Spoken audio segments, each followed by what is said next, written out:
अगर भारत के इतिहास में से मेवाड़ का इतिहास अगर आप निकाल दें, उसके पहले मैं कहना चाहूँगा कि राजपूताना का इतिहास निकालें तब भी कुछ बच जाता है, लेकिन अगर मेवाड़ का इतिहास अगर अपन निकाल दें तो भारत के इतिहास में कुछ ऐसा ज़्यादा कुछ गौरवशाली जानने को नहीं मिलता।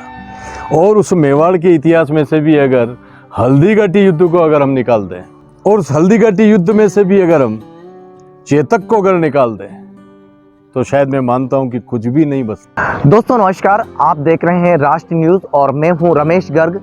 हल्दीघाटी के उस युद्ध का हमेशा ही इतिहास में वर्णन देखने को मिलता है, लेकिन राष्ट्र न्यूज़ की टीम आज उसी युद्ध स्थल पर पहुंची है और किस तरह का युद्ध हुआ, किस तरह का इतिहास है, ये जानने के लिए हमारे साथ आज इतिहासकार चंद्रशेखर जी शर्मा जुड़ेंगे। ये इस हाईवे के करीब यदि देखते हैं तो हल्दीघाटी का दर्रा कहलाता है और किस तरह का इतिहास है, इसको जानने के लिए सीधे हम चंद्रशेखर जी सर से जुड़ रहे हैं, जो कि जाने माने इतिहासकार हैं। समय समय पर वे इसको लेकर जिक्र भी करते रहे हैं। उनकी नज़र में किस तरह का ये एक इतिहास जुड़ाव रखता है, ये जानते हैं। सर, आखिरकार हम उस दर्रे पर भी पहुंच गए हैं, क्या कहना है आपका, किस तरह का इतिहास है, थोड़ा आप दर्शकों को समझा भी दें यहाँ जो कुछ लगा हुआ है। देखिए, ये तो इन्होंने ऐसे डिपार्टमेंट वालों ने लगाया है जी, जो कि बहुत ही बाद में अभी पिछले साल ही लगा है जी। ये जो आप देख रहे हैं, जी। पिछले साल का दृश्य है। जी, उसके पहले यहाँ पर कोई किसी तरह की जी। कोई भी किसी तरह की इंफॉर्मेशन जी, नहीं होती थी, सिर्फ एक बोर्ड हुआ करता था, जी, हल्दीघाटी दर्रा प्रारंभ। जी, यहाँ से ये पूरा जो है, जी, ये जो आप सड़क निकली हुई देख रहे हैं, जी, ये मूल रूप से आगे जाकर के जिसका हम आगे देखेंगे जी, कि वो मूल दर्रा जो था, जहाँ पर सेनाएं जो थी बलीचा की तरफ से, जिधर से चेतक का जो समाधि बनी हुई, इधर से प्रताप की सेनाएं जो थी जी, वो आई थी, मेवाड़ की सेना। जी, और उस साइड से जो मोलेला है, जो बनास नदी बहती जी। है, उस बनास नदी की तरफ वहाँ पर मोलेला के वहाँ पर मुगलों ने अपना कैंप बनाया था, कैंप डाला था। जी। ये पूरा इलाका जो है, लगभग इसकी जो दूरी हो जाती है, ये 6-7 किलोमीटर की दूरी होती है। दर्रे की तस्वीरें किस तरह की तो होगी, थोड़ा ये पूरा सड़क के निर्माण होने की वजह से काफ़ी दर्रे जो थे वो डिस्टर्ब हो चुके थे, लेकिन चूंकि यहाँ पर दर्रे ही दर्रे हैं हल्दीघाटी में, तो आप देखेंगे कि नीचे चल के हम देखेंगे कि उस दर्रे को लेकर के उसका जो स्वरूप था उसकी कॉपी करके थोड़ी कोशिश की गई है कि हम उस भावना से जुड़ सकें। तो हम नीचे जाकर के देखेंगे कि वो दर्रा इतना सकड़ा है कि इसमें 2 घुड़सवार एक साथ जो है साथ नहीं चल सकते। 2 घुड़सवार, आप कल्पना करो कि जो 60-70 हजार की जो मुगलों की सेना थी वो कैसे इतनी एक साथ हुजूम में आ सकती है। अगर इन दर्रों को पार करना है तो एक एक सैनिक जो है वो दर्रा पार करेगा। और यहाँ पर आप प्रताप की जो युद्ध की जो स्ट्रेटेजी थी वो देखें कि आप हरावल था, पार्श्वभाग था, ये सारी जो अरावली की जो उपत्यकाएं हैं, इन उपत्यकाओं में आप देखें कि जो वनवासी समुदाय के जो लोग थे, राजपूत समुदाय के जो लोग थे, सर्व समाज के जो लोग थे, उनकी सेना के लोग, वो सारे लोग यहाँ इन पहाड़ियों पर छाए हुए थे। और किस तरह से जब आमने सामने की भिड़ंत में भी आप देखें कि जब एक एक 2-2 घुड़सवार आ रहे हैं तो उनको काटना कितना आसान हो गया था। तो इस हल्दीघाटी जो थी, मैं मानता हूँ कि प्रताप को अगर इस हल्दीघाटी के युद्ध में जीत दिलाने में सबसे बड़ी भूमिका अगर किसी की रही है तो इसी हल्दीघाटी की रही है, जो कि इसकी अरावली की जो उपत्यकाएं हैं, उन्होंने किस तरह से प्रताप की युद्ध नीति को सफल बनाने में अपना योगदान दिया है। वो एक जो दर्रा आकार दिया गया है उसको आप नीचे जाकर के देखेंगे। देखिए, जिस हल्दीघाटी के युद्ध की का हम जिक्र करते हैं, ये यहीं से शुरुआत होती है और ये वही इलाका है, यहाँ पर अकबर और महाराणा प्रताप की सेना आमने सामने हुई थी। और उस समय का इतिहास काल क्या कहता है, इसको समझाने के लिए हमें चंद्रशेखर जी सर आज यहाँ उनके साथ हम यहाँ पहुँचे हैं और हमारी टीम लगातार वे सभी तस्वीरें बता रही है। यदि कैमरे से हम नज़र डालते हैं तो ये यहाँ से वो दर्रा स्टार्ट होता है, यहाँ से उस दर्रे के जो अवशेष है वो देखे जा सकते हैं। इसी रास्ते से उस दर्रे की शुरुआत होती है, यानी कि ये वही जगह है जहां अकबर और महाराणा प्रताप के बीच घमासान छिड़ा था। और आज उसी इलाके में राष्ट्र न्यूज़ की टीम इतिहासकार चंद्रशेखर शर्मा के साथ मौजूद हैं, जो पल पल का अपडेट हमें बता रही हैं। देखिए, यह वही गेट है जहां से एंट्री की जा सकती थी, यहीं से एंट्री होने के बाद हम उसकी टीम चंद्रशेखर जी सर के साथ वे सभी पल जानने के लिए तैयार हैं जो सर भी हमें पल पल का अपडेट इस स्टोरी में दे रहे हैं। और आज राष्ट्र न्यूज़ की टीम यहाँ पहुंची है, सर से जानते हैं। लेकिन सबसे पहले से इस दर्रे का सफ़र क्या है वो हम कैमरे की नज़र से बताते हैं। तो देखिए दोस्तों, राष्ट्र न्यूज़ की टीम उस दर्रे का सफ़र करते हुए आपको यहाँ की एक एक विजुअल से रूबरू करवा रही हैं।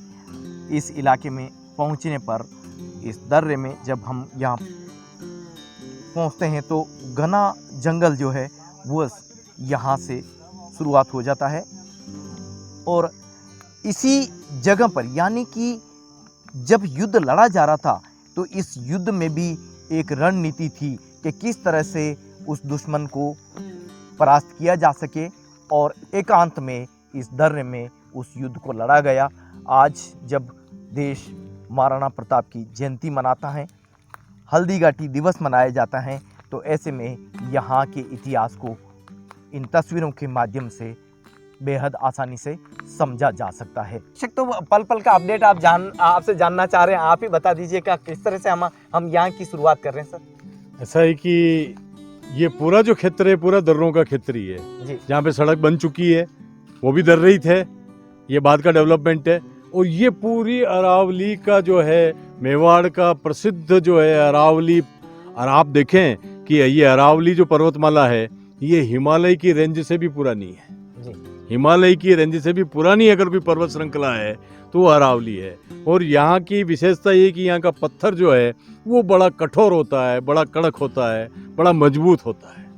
और इसी कारण से अरावली की जो है आप देखें कि इतने समय से, लंबे समय से अभी तक ये कायम है। और इसी अरावली के इस सुरम्य स्थल को, इस दुर्गम स्थल को प्रताप ने अपने युद्ध के लिए चुना था।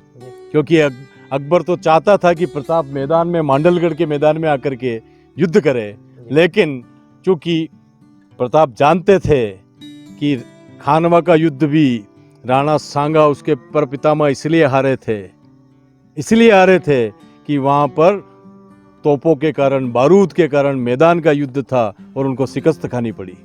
इसलिए प्रताप ने तय किया कि जहाँ पर तोपों का प्रवेश नहीं हो, जहाँ पर तोपें नहीं आ सके, उस जगह पे मुगल सेना को घेरा जाएगा और उनको शिकस्त दी जाएगी। इसलिए इस भौगोलिक जो पृष्ठभूमि है इसका बहुत बड़ा महत्व है और प्रताप ने इसका पूरा पूरा पूरा इसका जो है दोहन किया और इतिहास में अपना नाम अमर किया।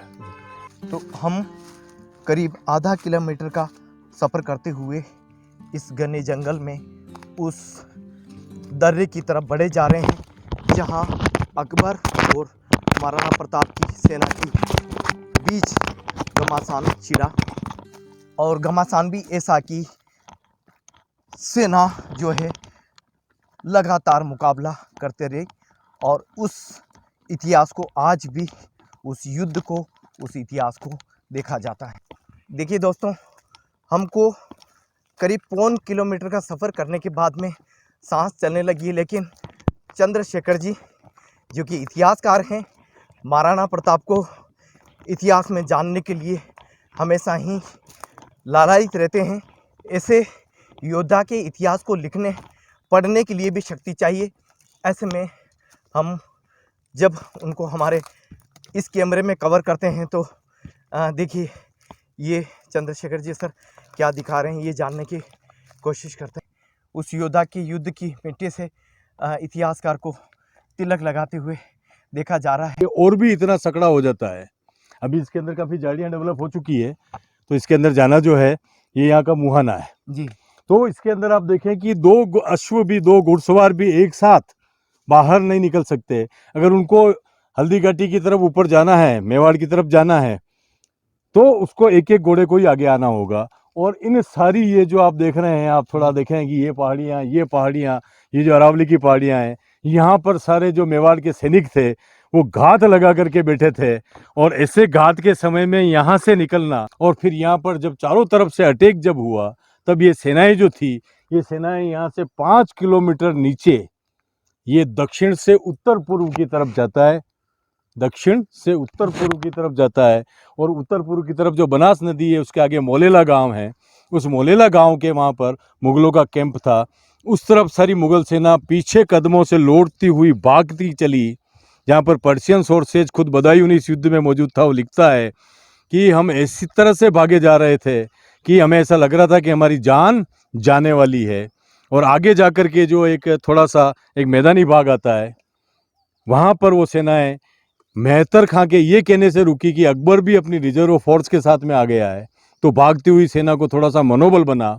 इस झूठ के कारण वो सेनाएं रुकी, वरना वो सेनाएं सीधी बनास पार करके अपने कैंप में चली जाती। हो सकता है कि मुगल सेना यहाँ से भाग भी जाती, हम तो नहीं लड़ सकते।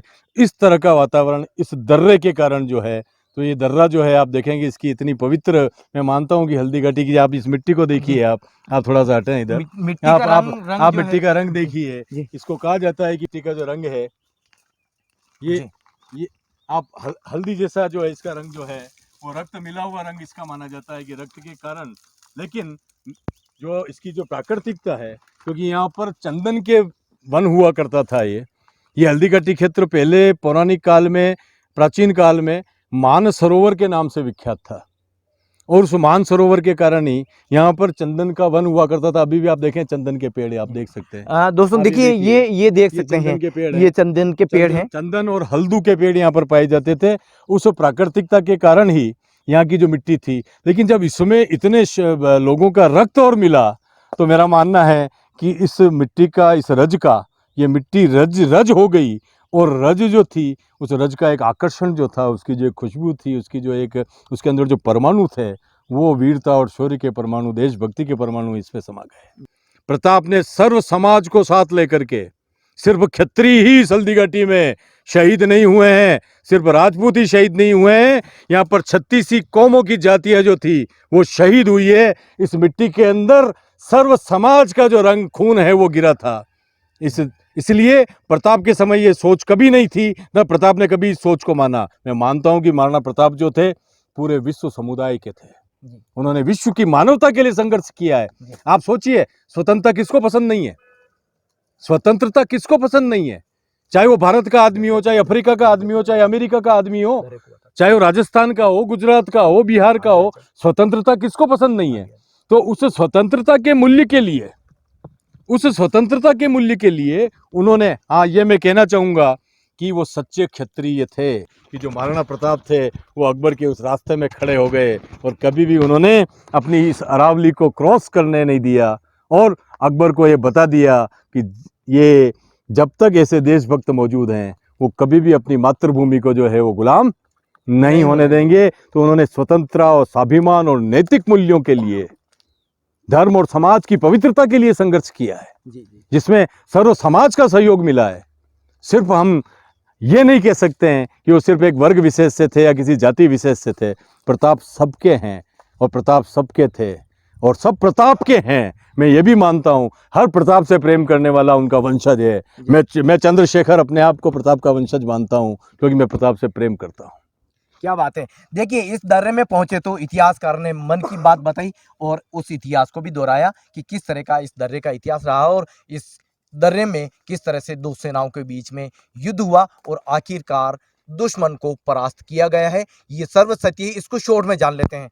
बार बार कई तरह की बातें आती है, लेकिन महाराणा प्रताप ने इसी दर्रे में दुश्मन के चक्के छुड़ाते हुए परास्त किया है। बिल्कुल, यही हल्दी घाटी क्षेत्र जो था, विश्व प्रसिद्ध युद्ध ही हुआ था। इसको कर्नल टोड भी एक पवित्र स्थान के बारे में लिखता है कि ये पवित्र holy place, this is holy place. और होली प्लेस कब बनता है, पवित्र स्थान कब बनता है? जहाँ पर किन्हीं नैतिक मूल्यों के लिए, बड़े आदर्शों के लिए, बड़े मानवीय मूल्यों के लिए जहाँ पर खून बहाया जाता है, जहाँ पर संघर्ष किया जाता है, वो पवित्र स्थान कहलाता है। जहाँ आने से हम भी पवित्र होते हैं, हमारे विचार पवित्र होते हैं, हमारे भाव पवित्र होते हैं, हमारी निगाहें पवित्र होती है। तो ये इसीलिए इसको होली प्लेस कहा जाता है, पवित्र स्थान कहा जाता है। जहाँ पर आप देखें कि हल्दी घाटी भी जो है कि वो अब जो है वो संज्ञा नहीं है, वो विशेषण हो चुकी है। और आज कहीं पे भी इस तरह का कोई भी युद्ध होता है या समाज के संरक्षण, संस्कृति संरक्षण का काम होता है, कि इस बोर्ड का भी अपना एक इतिहास है जी, कि जब आज से 2 साल पहले जी, मैंने राजपूती सेना के हारने के, हल्दी घाटी युद्ध के हारने के शिलालेख ASI डिपार्टमेंट के द्वारा जो रक्तताल में लगाए गए थे, और आगे नीचे जो एक बादशाह बाग नाम करके जो खाली मैदान है उसका नाम दिया गया था। तो मैंने एएसआई डिपार्टमेंट भारत सरकार से मैंने झगड़ा किया, आंदोलन किया। यहाँ के नवयुवक मंडल जितने भी थे उन नवयुवक मंडल को साथ में लेकर के, मीडिया कर्मियों को साथ में लेकर के एक मुहिम चलाई और लगभग 2 महीने के अंदर, लगभग 2 महीने में ये रिजल्ट प्राप्त हुआ। गाना गा रहे वही लोग थे। ये रिजल्ट प्राप्त हुआ 2 महीने के अंदर कि यहाँ से वो शिलालेख भारत के एएसआई डिपार्टमेंट को भारत सरकार के आदेश से वो 3 शिलालेख यहाँ से हटाने पड़े। जिसमें पहला शिलालेख तो जो रक्तताल के अंदर लगा हुआ था, जिसपे राजपूती सेना का हारना बताया था, मतलब प्रताप हारे थे। मैंने कहा जब मेरी शोध से प्रमाणित हो चुका है, सारे प्रमाण मैंने दे दिए हैं, प्रमाण दिए हुए 18 साल हो चुके हैं, फिर भी यहाँ पर इतिहास क्यों नहीं बदला गया। तो देखिए दोस्तों, 5 किलोमीटर का इस दर्रे का जो सफ़र है करते हुए राष्ट्र न्यूज़ की टीम इतिहासकार चंद्रशेखर जी शर्मा के साथ यहाँ पहुँची और वे सभी दृश्य कैमरे में कैद किए जा चुके हैं। महाराणा प्रताप की जयंती और हल्दीघाटी दिवस के दौरान ये स्टोरी शूट की जा रही है और इस स्टोरी में जो कुछ कंटेंट आपको देखने को मिल रहा है, ये पहली बार ऐसा हुआ है कि इतिहासकार के साथ यहाँ टीम ने मौजूद रहते हुए ग्राउंड जीरो से इस स्टोरी को जाना है। इसमें उस इतिहास को हर समय बात करने की कोशिश की है और जिस तरह का ये यहाँ का दृश्य है, देखिए घने जंगल के बीच यहाँ जो पेड़ पौधे दिखाई दे रहे हैं जिसमें बांस के वृक्ष हैं, यहाँ पर चंदन के पेड़ भी दिखाई दे रहे हैं और घने जंगल के बीच लगातार इस इतिहास को जानने के लिए आगे बढ़े जा रहे हैं। 5 किलोमीटर के एरिया में इस दर्रे को जब जानने का प्रयास किया गया तो ये अति घने चित्र में भी देखा जाता है और देखिए जगह जगह इस मिट्टी का रंग आज भी पीला ही दिखाई दे रहा है। और जैसा कि चंद्रशेखर सर ने इस मिट्टी के महत्व को समझाते हुए हमें इन तस्वीरों में बताया।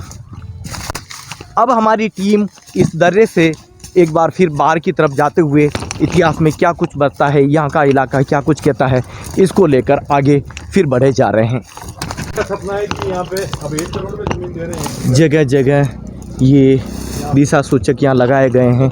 हल्दीघाटी दर्रे की ये जो निशानी है ये इन तस्वीरों में देखी जा सकती है। और अब इस दर्रे का सफ़र यहीं ख़त्म करते हुए हमारी टीम एक बार फिर आगे बढ़ रही है। देखिए 5 किलोमीटर के सफ़र में हमने हल्दीघाटी दर्रे की एक एक तस्वीर को इतिहास में जाना है और राष्ट्र न्यूज़ की टीम ने पहली बार यहाँ पहुँचकर ये सब तस्वीरें कैमरे में कैद की हैं।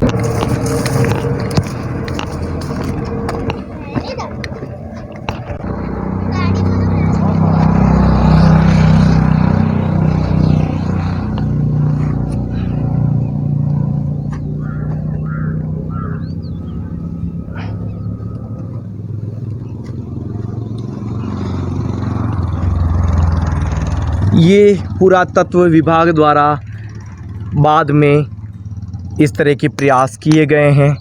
हल्दीघाटी के इस दर्रे पर पहुंचते हैं तो बाहर इस तरह के बोर्ड्स लगे हुए देखे जाते हैं और इन बोर्ड की जो शक्ल है वह कहीं कहीं धुंधली भी हो चुकी है।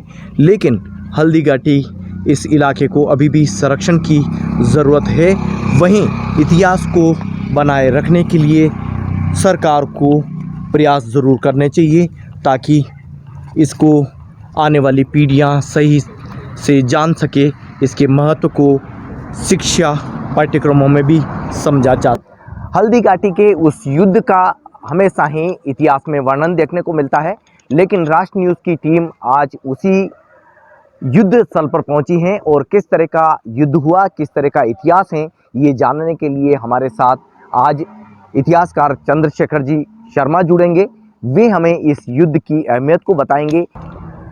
तो हम सीधे आपको हल्दीघाटी के उस क्षेत्र में लिए चलते हैं जहां महाराणा प्रताप के विभिन्न स्थल देखने को मिलते हैं। जिस चटक स्मारक की हम बात कर रहे हैं उसके इतिहास को जानने के लिए हम आज यहां पर चंद्रशेखर जी सर के साथ पहुंचे हैं। चंद्रशेखर जी सर हमारे को महाराणा प्रताप से जुड़े विभिन्न स्थलों का जिक्र करते रहे, लेकिन आज पहली बार ऐसा हो रहा है कि राष्ट्र न्यूज़ पर चंद्रशेखर जी सर स्वयं उस स्थान के बारे में बता रहे हैं, उस स्थल के बारे में बता रहे हैं। और जिन दर्शकों ने, जिन पीढ़ियों के लोगों ने अभी तक महाराणा प्रताप को किताबों पे पढ़ा सुना है, ऐसे में आज उसी स्थल से हम चंद्रशेखर जी सर के जुबान से जानते हैं, उन्हीं से जानते हैं किस तरह का इतिहास है और इस स्थल को वे किस तरह से देखते हैं। सर, राष्ट्र न्यूज़ पर आपसे एक इंटरव्यू में काफ़ी कुछ इतिहास की बातें हुई है और आज हम महाराणा प्रताप के उन विभिन्न स्थलों को लेकर के पहुँचे हैं, लेकिन चेतक स्मारक पर पहुँचे हैं तो हमको भी मन में आप ही के वो कहे हुए वर्ड दोबारा रिपीट हो रहे हैं, शक्ति और भक्ति की नगरी। क्या कहते हैं? देखिए, ऐसा है कि प्रताप की जो जन्म जयंती है जी, वो ज्येष्ठ शुक्ल तृतीया को मनाई जाती है और ये भारतीय पंचांग की परंपरा के अनुसार जो है वह 22 दिनांक को आज के दिन मनाई जाएगी जी। तो ये एकमात्र मैं मानता हूँ कि इस मेवाड़ अंचल की ऐसी भूमि है जहाँ का दर्शन भी जो है वो आपके लिए बड़ा पुण्यदायी है जी, जिसका स्पर्श भी, जहाँ पर बैठना भी, जहाँ की हवा, आबो हवा भी जो है वो आपके अंदर स्वाभिमान के और स्वतंत्रता के और स्वामी भक्ति के और राष्ट्र भक्ति के जो संस्कार है वो आपके अंदर पैदा कर सकती है जी। अभी जिस पुण्य स्थान पर हम बैठे हुए हैं, आप देखें कि ये विश्व प्रसिद्ध जो चेतक अश्व है जी, उस चेतक अश्व की समाधि है। जी, पूरे विश्व के इतिहास में हम देखने जाएं तो ऐसा अश्व कोई भी नहीं हुआ जिसने स्वामी भक्ति को लेकर के इतना बड़ा एक उदाहरण प्रस्तुत किया हो, जैसा उदाहरण हमें चेतक का देखने को मिलता है। इसीलिए आज पूरे विश्व के इतिहास में चेतक जो है वो अमर माना जाता है। और चेतक पे एक नाम है, एक संज्ञा है, लेकिन चेतक आज के परिप्रेक्ष्य में हम देखें कि लगभग 500 साल होने आ रहे हैं, आज चेतक संज्ञा न होकर के एक विशेषण के रूप में काम में आता है कि आज जहाँ पे भी विश्व में, देश में कहीं पे भी जहाँ हॉर्स रेस होती है वहाँ पर कोई जो घोड़ा जीतता है उसको चेतक के नाम से पुकारा जाता है जी।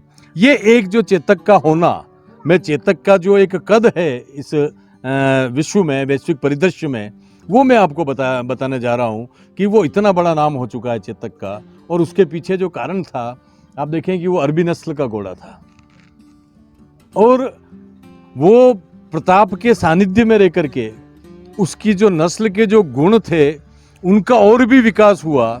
मैं कभी कभी कहता हूँ कि जितना संसर्ग और जितना संपर्क चेतक अश्व का को प्रताप का मिला, उतना शायद उनके किसी परिवार के व्यक्ति को भी इतना संपर्क नहीं मिला होगा जितना संपर्क महाराणा प्रताप का चेतक अश्व को मिला था। तो चेतक अश्व के अंदर जो गुणात्मक, जो अरबी नस्ल के होने की वजह से जो वीरता, शौर्य, जो हिम्मत वगैरह थी, आप देखें कि कोई भी जो घोड़ा है वो हाथी के सामने जा नहीं सकता, और विशेष करके उस हाथी के सामने जिसकी तलवार, सूंड पर तलवार बंधी हुई हो। ये एकमात्र ऐसा एग्जाम्पल है कि इस हल्दी घाटी जो आप देख रहे हैं कि हल्दी घाटी का प्रांगण है, इस हल्दी घाटी के अंदर आप देखें कि आप नीचे जाकर के अभी अपन चलेंगे, देखेंगे आप कि वहाँ किस तरह से चेतक ने उस मानसिंह कछुआ के हाथी के सर पर अपने दोनों पैर रख दिए थे। ये विश्व इतिहास की सबसे बड़ी घटना है। न भूतो न भविष्यति ऐसा एक भी अश्व नहीं हुआ है। और जब हल्दी घाटी युद्ध के अंदर उनके एक पैर जो था वो उसी हाथी के सूंड में बंधी हुई तलवार से जब उनका पैर कट गया, तो वहां से प्रताप जो थे अपने अश्व चेतक के प्राण बचाने के लिए, और चेतक भी जो था उसको लगा कि प्रताप को भी यहाँ से युद्ध से बाहर निकालना है, तो दोनों जब इधर की तरफ बढ़े तो आप यहाँ देखेंगे, थोड़ा आप खड़ा होकर के देखें कि यहाँ एक 27 फीट का नाला हुआ करता था। ये जो सारा डेवलपमेंट है, ये सड़क वगैरह, ये सारा बाद का कंस्ट्रक्शन है। यहाँ पर एक बहुत बड़ा प्राकृतिक नाला हुआ करता था जिसकी चौड़ाई थी 27 फीट, जिसकी चौड़ाई थी 27 फीट। उस 27 फीट के नाले को किसी अश्व के द्वारा लांग जाना, ये एक अद्भुत मतलब की घटना है कि कोई भी अश्व हो, आज अश्व जाति पर इतना कार्य हुआ है, अनेक नस्लों के अश्व मिलते हैं, लेकिन ऐसा कोई भी अश्व नहीं है कि जो 15 फीट से ज़्यादा कूद जाए। लेकिन चेतक की विशेषता थी कि 27 फीट का नाला यहाँ पर कूदा था और यहाँ कूदने के बाद में जब उनका प्राणांत हुआ, प्राणांत होने के बाद में आप देखें कि वो पल क्या था कि जब महाराणा प्रताप की गोद में चेतक का सर था और चेतक की आंखों में आंसू थे और चेतक शायद ये कह रहा था कि मैं इस पूरे हल्दीघाटी के युद्ध में और इसके बाद में आपका साथ नहीं निभा पाऊंगा। इस तरह की प्रतीति उस पशु में देखने को मिलती है कि उसकी आंखों में से अविरल आंसू बह रहे थे और इधर प्रताप के भी आंसू बह रहे थे, क्योंकि उनका एक हल्दीघाटी युद्ध का एक सच्चा सेनानी जो था वो उनको छोड़ करके जा रहा था। इसलिए आप देखें कि ये विश्व इतिहास की पहली घटना है।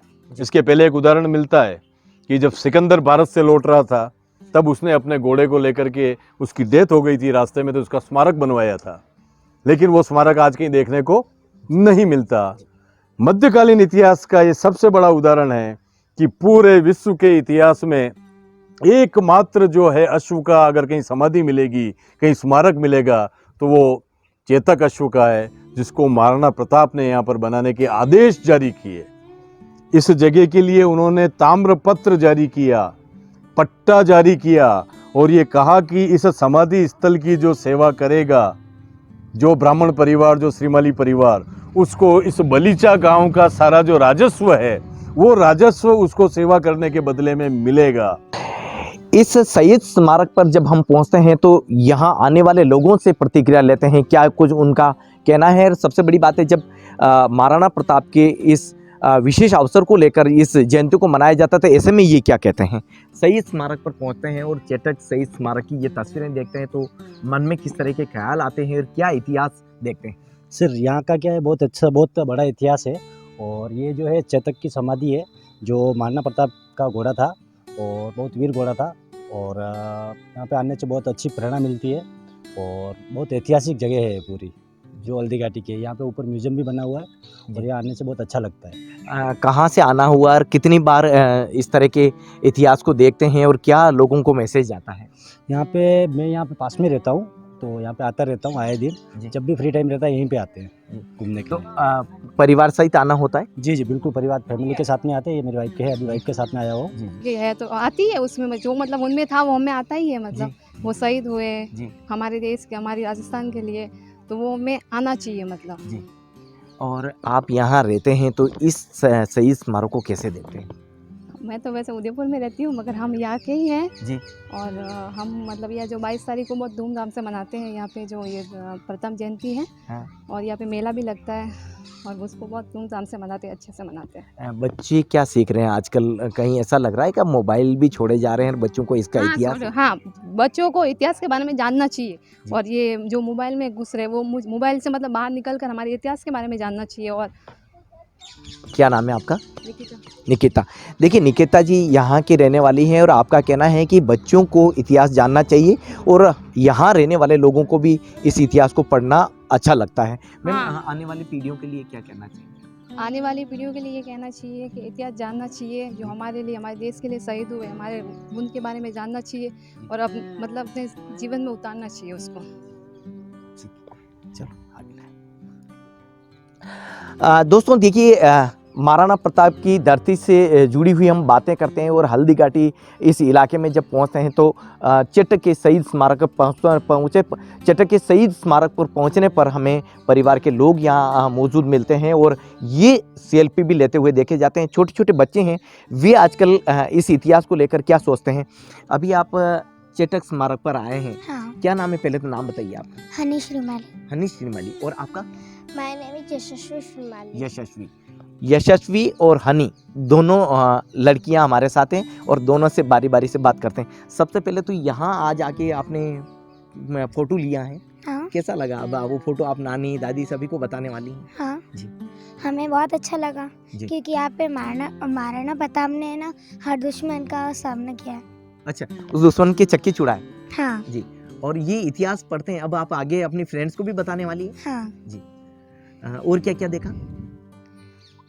और कुछ नहीं देखा। अच्छा, महाराणा प्रताप की जब जयंती भी आने वाली है। हाँ, सुना आपने। हाँ।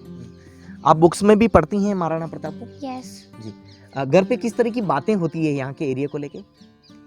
यहाँ पर ऐसा होता है, यहाँ पे जब भी मेला लगता है ना, जी। वो बहुत धूमधाम से मनाया जाता है। महाराणा प्रताप बहुत अच्छे लोग थे, जी। ऐसी बात है। अभी आप मेले में भी आने वाली हैं यहाँ पे? हाँ। यशस्वी भी मेले में आने वाली है? यस। अभी आज आपने सेल्फी भी ली होगी यहाँ पे, अभी क्या वो फ्रेंड्स को जाके बताने वाले हैं? हाँ, और यहाँ आना कैसा लगता है? बहुत अच्छा लगता है। यशस्वी और हनी अपने फ्रेंड्स को ये फ़ोटो और सेल्फी बताने वाली हैं। यहाँ आके उनको बेहद खुशी हुई है, अपनी मम्मा के साथ यहाँ आई है। लेकिन दोस्तों देखिए, इन बच्चों ने कह दिया कि मेला लगने वाला है और महाराणा प्रताप की जब जयंती मनाई जाती है तब ये मेला लगता है। इस मेले को लेकर ये एंजॉय करने के लिए तैयार हो चुकी हैं। अपने फ्रेंड्स को सभी को लेके आने वाली हैं यहाँ पे। यस।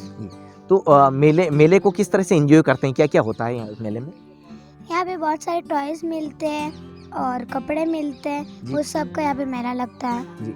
और ट्राइबल जो कल्चर है वो सब देखने को मिलता है। हाँ। यशस्वी, आप क्या परचेज करेंगी मेले में से?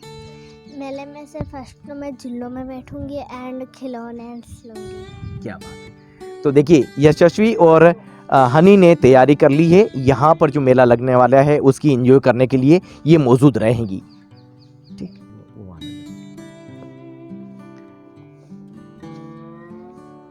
करना शुरू। बच्चों से लगातार बात हो रही है और इस स्मारक पर सोहम भी पहुंची है। सोहम का क्या कुछ कहना है जानते हैं। सबसे पहले तो इस स्मारक के बारे में बताइए। जो चेतक था वो स्वाभिमान और स्वामी भक्ति का प्रतीक था और वो दुनिया इतिहास का सबसे अच्छा घोड़ा था, मतलब जी। अच्छा। चटक घोड़ा, और ये स्मारक जो है उन्हीं की याद में है। यस। जी। तो अभी यहाँ मेला भी लगने वाला है और महाराणा प्रताप की जयंती भी आने वाली है, उसको लेकर के क्या कहते हैं? जो मेला लग रहा है वो हम वहाँ पे बहुत सारी चीज़ें देख सकते हैं, कपड़े, जूते, और सबसे अच्छा हम ये देख सकते हैं कि वहाँ पे महाराणा प्रताप और चेतक जी की मूर्तियाँ भी मिल सकती हैं। यानी कि महाराणा प्रताप और अकबर के बीच इसी इलाके में घमासान हुआ। इसी दर्रे में अकबर को परास्त कर दिया गया और चेतक ने भी अंततः अपने स्वामी का साथ देते हुए यहीं पर प्राण त्यागे। और इस इलाके में एक तरफ चेतक स्मारक देखने को मिलता है तो वहीं दूसरी तरफ इस रणभूमि के वे सभी तस्वीरें देखने को मिलती है। राष्ट्र न्यूज़ के कैमरे में वे सभी तस्वीरें आप तक पहुंचाने के लिए ये टीम यहाँ पहुंची है। राष्ट्र न्यूज़ की टीम के द्वारा मेवाड़ की बात में ये स्पेशल कंटेंट तैयार किया गया है, जिसे आप हमारे इस विशेष कंटेंट में देख सकते हैं। दोस्तों, देश और समाज इससे जुड़ी हुई स्टोरीज पाने के लिए चैनल को सब्सक्राइब भी करिए ताकि हर स्टोरी कंटेंट आप तक पहुंच सके। धन्यवाद।